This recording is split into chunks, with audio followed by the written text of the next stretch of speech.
Well, holy cow, what a day tearing apart this Honda R12x Turbo jet ski to make it for the donor to the little Watchcraft 3.3 meter mini boat over there.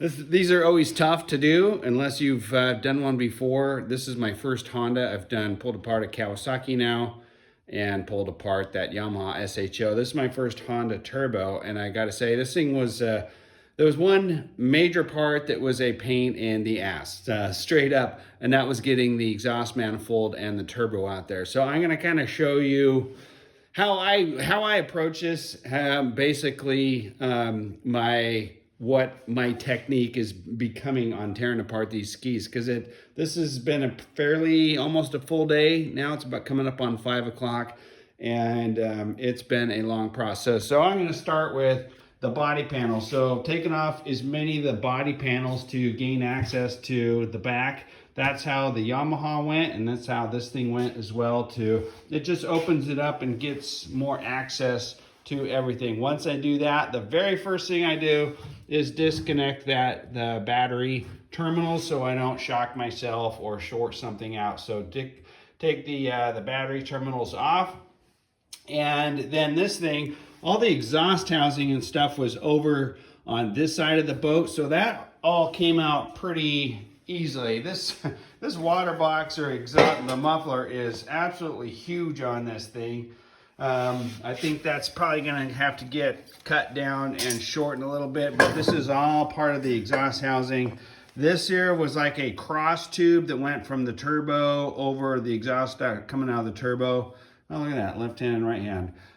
It's like a crossover, so once you can pull that out, it's nice and easy. Then you get more wiggle room to pull these other parts out. One other thing is, in order to get to the brackets, the actual engine mounts and stuff, I think you're pretty much always going to have to pull off both sides, the intake manifold side as well as the exhaust manifold, to get to those. And it's also going to make the engine squeeze get out of the ski a little bit easier. I've been trying to keep these things together. I think I sold that last Yamaha for a couple $100, but instead of just taking a Sawzall or the old infamous meat saw and cutting it apart, been preserving the holes. So it's not really that much extra work. It's still a pain. So with that being said, the intake manifold, where did that go? It's this little cover right here. You have to take all these little bolts off, and then the actual mounting bolts are back behind there. So you got to take the cover off first. And something else I do when I'm taking off all these hoses, I will put a piece of tape in like this end. What does that say? Can't even read it. Overboard. So that's the overboard dump, and then this one I believe goes to the head, H2O head. So that's the main water outlet hose, just things like that, so I can kind of keep track of everything and how it goes. Here's the old the air box, the air filter, and I think I'm going to be able to reuse a bunch of that stuff instead of actually in the boat. So once I did that, so the turbo, the exhaust manifold was over on the right side of the ski. The turbo sat about right here. And then that crossover, like I said, went over here to the exhaust. So got the exhaust out, got the intake manifold section off. The air box and all that was down here. The air box was up here. Got all that out, and then it was time to try to get the turbo out and the manifold. So I'm going to show you what that manifold looks like and kind of talk my way through that. So here is the exhaust manifold. This is right side up as it would sit on. Is that right side up? No, it's not.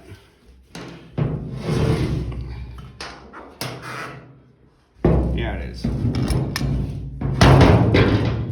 So this is right side up. So some of these bolt holes, so a couple things. I didn't know if I could take off the entire manifold or if I was going to have to take off just the turbo section, remove that, and then to get to the rest of it. So I started going down the road of taking this turbo out, and there's 4 bolts on there. Got these 3 loose. I figured, okay, it was pretty tight in there, so once I kind of back that out, I'll be able to get it. But there was one more bolt back down in there that no matter what I tried, man, I could not get that thing to budge, just because I could get a wrench on it, but I just couldn't get any torque on it. So I resorted to, okay, I'm going to take the entire manifold off at once. And I figured there'd be a lot of bolts, which there were, but I'm going to show you. And I actually put my light and a mirror down below there to try to see, because realize that when you're looking at this thing through the side of the jet ski, you can see these easy ones, but things like, you know, some of these ones that are underneath, you know, you can't see that bolt head. And so this one right here was the one that I could not find. There was one more that was holding the damn thing on, and I could not find that bolt right there. It's so easy to see here, but when you're looking down on the ski, you see these. I'm like, where? I thought for sure it was going to be a bolt that was under here. Well, what gave it away was this little recess that was cut out. I'm like, that's a recess for something, and probably a bolt. Lo and behold, I put a socket back there and pulled it out. So there, let's put all those back in. There are 2, 4, 6, 8, 9 bolts that hold that exhaust manifold. So make sure you're getting all 9. And the thing came out fairly easily. You're gonna have to pop a couple. There was a couple little electrical connections, a couple water lines and things like that. But overall, that was the toughest part today of this disassembly of this Honda aquatrax Turbo. So the motor is, so then that actually, the electrical is honestly pretty straightforward. There's a few plugs here, disconnect though, and this here is the main, the wiring harness, if you will. So I just, and it bolted up under here. So all the wires, bolt that up or hold that there. This engine is completely ready to come out, minus these 2 fuel lines and the throttle cable. Other than that, everything is out and the engine is ready to come out. I wasn't quite ready to tackle the fuel lines because they're kind of like a high pressure line, so I don't want to just cut those. I want to try to get them off the right way. So I came back and resorted to taking them apart, just always trying to be productive when I kind of hit a dead end. So I decided to take the pump apart. Here is the I've never seen one of these little Honda pumps before. Kind of interesting that the little tail cone is actually plastic, but the pump was actually in pretty good shape. And check this out. This is kind of a nice little treasure. This is like a polished, like a racing. There was a racing sticker. I think it's a Solus Racing impeller. This leading edge is a little bit rough, so I'm going to have to file that. Not a big deal, but that was kind of nice to see. And here's one other issue is on this one, on the Honda, the reverse bucket or gate is mounted to the skid plate. It's not mounted to the pump housing like the Yamaha was. So I've got to figure a way to either put a skid plate underneath the boat or something along the lines to make that work. So that's going to be a little extra work, but it shouldn't be that big of a deal. Anyway, so here we are.